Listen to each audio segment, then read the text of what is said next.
Alhamdulillahi hamdan katsiran tayyiban mubarakan fih kama yuhibbu rabbuna wa yarda. Wa sallallahu ala nabiyyinal mustafa wa alihi wa sahbihi wa mawala. Usikum wa iyaya bittaqwallahi jalla wa ala. Ya ayyuhalladzina amanu ittaqullaha haqqa tuqatih wala tamutunna illa wa antum muslimun. Ya ayyuhan nasu taqu rabbakumul ladzi khalaqakum min nafsin wahidah wa khalaqa minha zawjaha wa batha minhuma rijalan katsiran wa nisaa'a wattaqullaha alladzi tasaaluna bihi wal arham innallaha kana 'alaikum raqiba.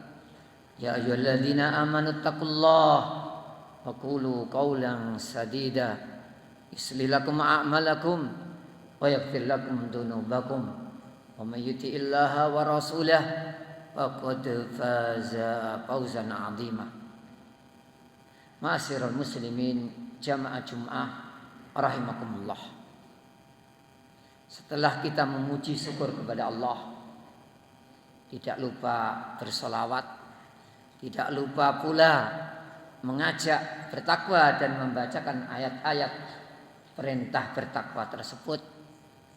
Maka kami ingin mengingatkan, termasuk usaha yang harus kita lakukan untuk memperbaiki diri kita, amal kita adalah kita memperhatikan ayat-ayat Al-Quran, kitab yang telah kita akui sebagai pedoman hidup, kitab yang kita percaya membawa kebahagiaan dunia akhirat. Kitab kalau kita baca dijelaskan menambah iman kita. Wa idza tuliyat alaihi ayatu zadatu imana. Jadi kalau dibaca ayat-ayatnya, ayat tersebut menambah iman. Tentunya dibaca tidak sekedar bacaan tanpa makna, karena memang diturunkan di negeri Arab kepada orang-orang Arab yang ketika dibaca mereka paham. Konteks untuk negeri lain tentunya setelah membacanya berusaha memahaminya. Seandainya kita dapat sesuatu yang kita anggap berharga, kita nggak ngerti apa isinya, ada tulisan gitu, tapi kita sudah menganggapnya berharga, kita akan berusaha untuk memahaminya. Karena kita anggap Al-Quran itu berharga, maka wajib untuk kita usahakan untuk mempelajarinya. Dan cara yang tercepat teringkas belajar bahasa Arab. Itu tercepat teringkas, meskipun membutuhkan beberapa bulan, beberapa tahun, tapi itu tercepat, teringkas, terlengkap daripada Anda menghafalkan terjemahan. Itu meskipun kelihatannya enak, lebih mudah lagi Anda belajar bahasa Arab. Bahkan sebagian ulama itu keras loh ya, belajar bahasa Arab itu wajib gitu, karena sholat bacaannya bahasa Arab, ibadah-ibadah banyak yang bahasa Arab. Meskipun kita menyadari bisanya enggak wajib. Jadi bisa bahasa Arab itu enggak wajib. Karena kadang kita belajar lama pun enggak bisa. Tetapi belajarnya, usahanya, banyak ulama yang mengatakan fardu ain. Kita enggak bahas fardu ain atau tidak, yang jelas kita harus akui belajar bahasa Arab itu sebenarnya cara tercepat untuk memahami Al-Quran. Kembali, mari kita perhatikan ayat, mudah-mudahan karena kita sudah menganggap ayat-ayat Al-Quran yang istimewa, mudah-mudahan nanti membawa manfaat bagi kita semua. Nambah iman kita, tambahnya iman, tambah semangat dalam mencari bekal menuju Allah Subhanahu wa Ta'ala. Itu dalam sebuah ayat dalam surat Fatir. Summa awrasnal kitabal ladzina astafaina min ibadina faminhum zalimun li nafsihi wa minhum muqtasidun wa minhum sabiqum bil khairati biidznillah dzalika huwal fadlul kabir. Kemudian kami berikan Alkitab kepada hamba-hamba kami yang kami pilih. Sebagian mereka zalim, kurang perhatian. Sebagian mereka tengah-tengah, sebagian mereka berlomba-lomba dalam kebaikan. Dan itu adalah keberuntungan, karunia yang sangat besar. Di antara faedah ayat ini, kita ini pilihan Allah. Karena Allah mengatakan kami berikan, kami wariskan kepada hamba-hamba kami yang kami pilih. Kalau kita sudah masuk Islam, menjadi orang yang beriman, di antara tuntutannya adalah mempercayai Al-Quran, maka kita termasuk pilihan Allah Subhanahu wa Ta'ala. Kita syukuri, termasuk mensyukuri caranya ya mempelajari Al-Quran. Karena kalau kita tidak mau, bukan berarti nanti pengikut Quran hilang habis, enggak.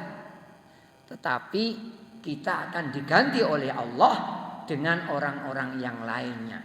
Ketika suatu desa meremehkan Quran, Allah tunjuk desa lain untuk mengagungkan Quran.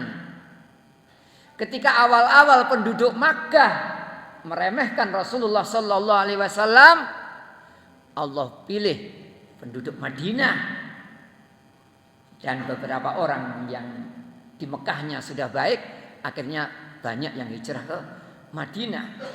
Jadi kalau kita nggak bersyukur, nggak mau berusaha untuk baik, bukan berarti Islam itu akan lemah, bukan berarti Quran akan ditinggalkan, tetapi Allah pilih orang-orang yang lain yang bersemangat untuk mempelajarinya, mengamalkannya, mendakwahkannya. Sekali lagi mari kita syukuri. Kalau kita menjadi orang-orang yang mau ke masjid, mau sholat, mau baca Quran, ini kita syukuri, alhamdulillah, kita tingkatkan.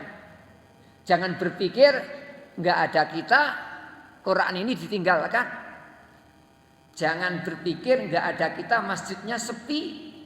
Kalau Anda tadinya memakmurkan masjid, Anda ngambek karena perkara dunia, perselisihan pembangunan dan lain sebagainya, kepanitiaan, bukan berarti nanti Allah akan membiarkan masjid itu kosong.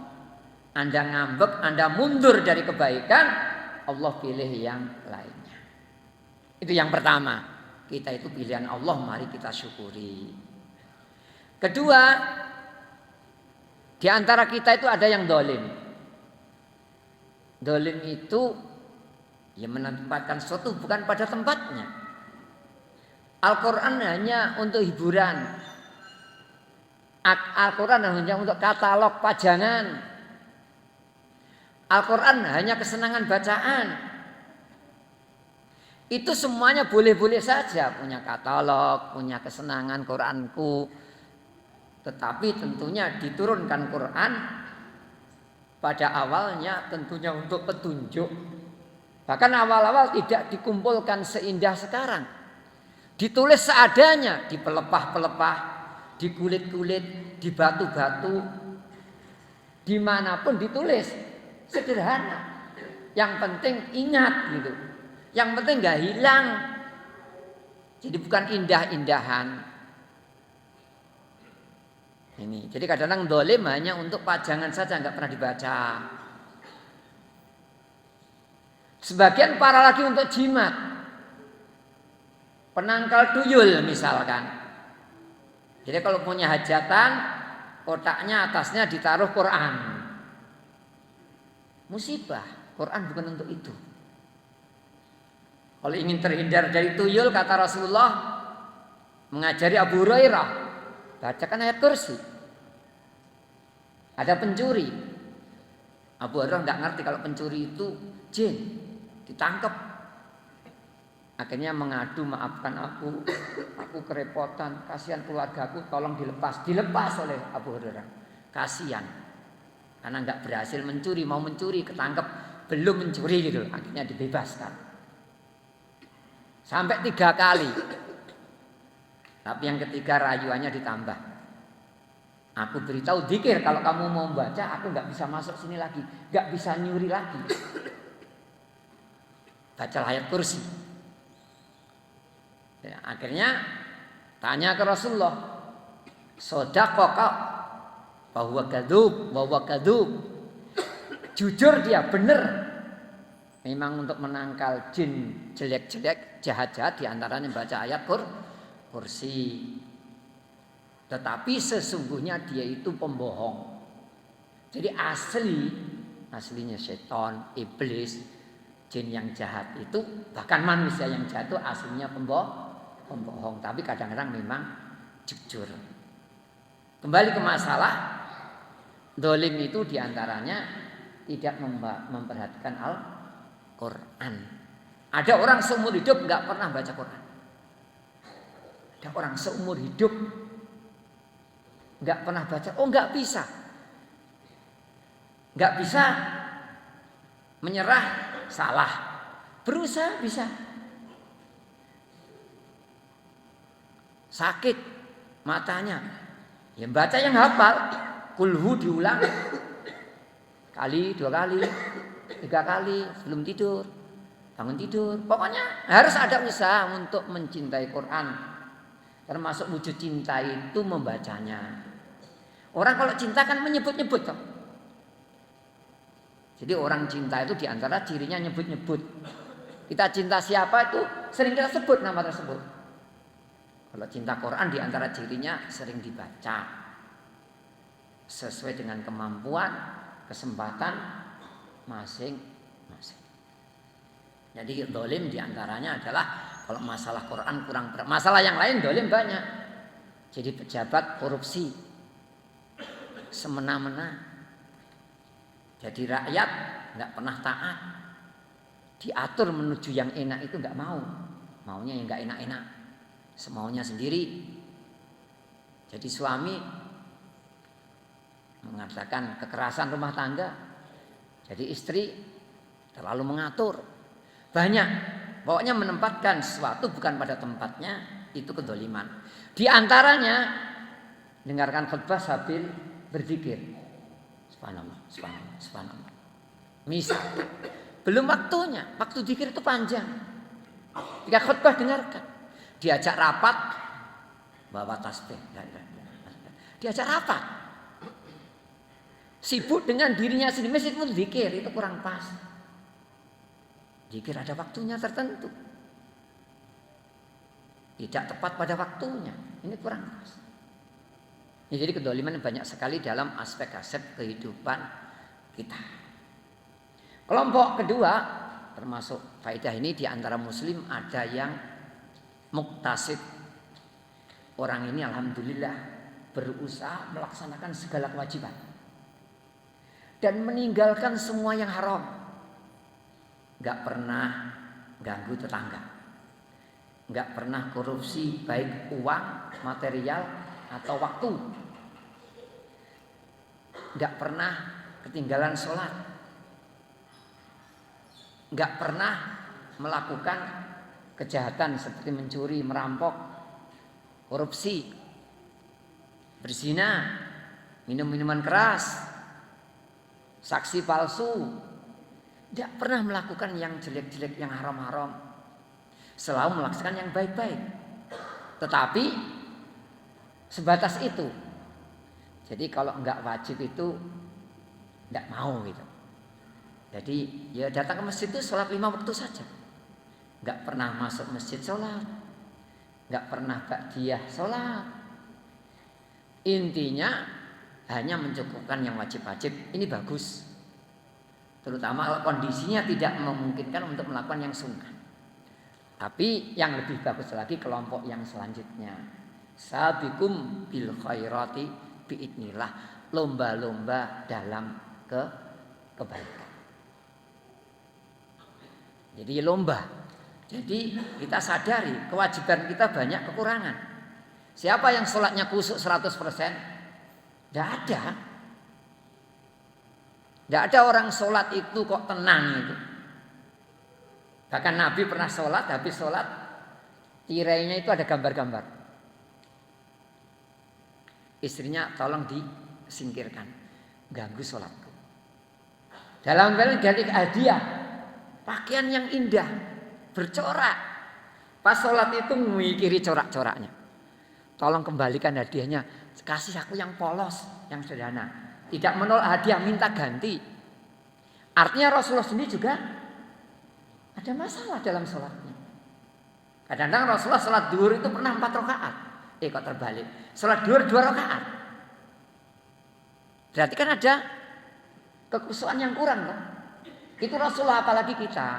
Jadi sholat, kalau nggak salah riwayat duhur atau asar itu 2 rakaat salam.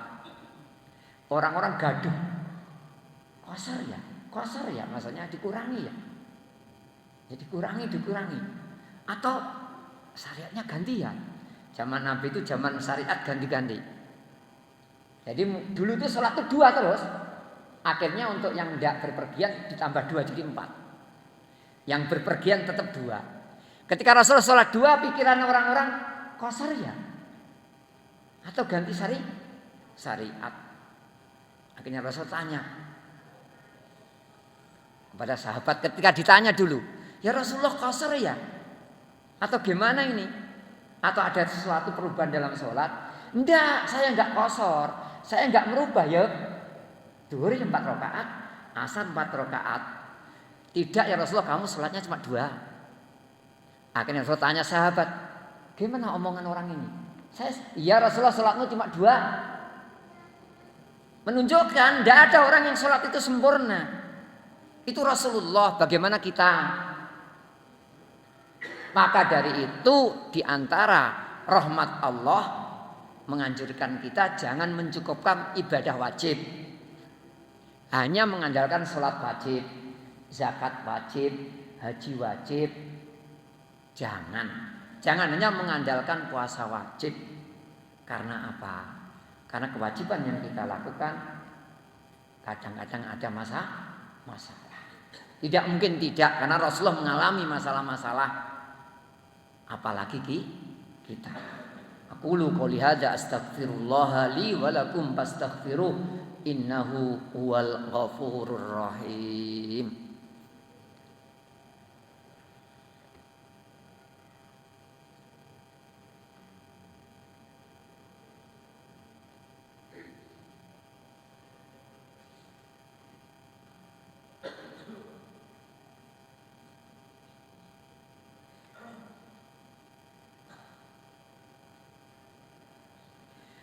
Alhamdulillahi Rabbil Alamin. Wassalatu wassalamu ala ashrafil anbiya'i wal mursalin wa alihi wa sahbihi wa man tabi'ahum bi ihsanin ila yaumiddin.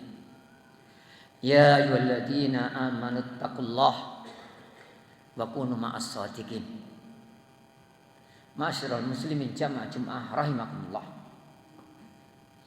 Apakah keadaan kita akan tetap di level terakhir ketiga yang terendah, atau di nomor 2, atau di nomor 3? Tentunya keadaan kita akan berubah-ubah.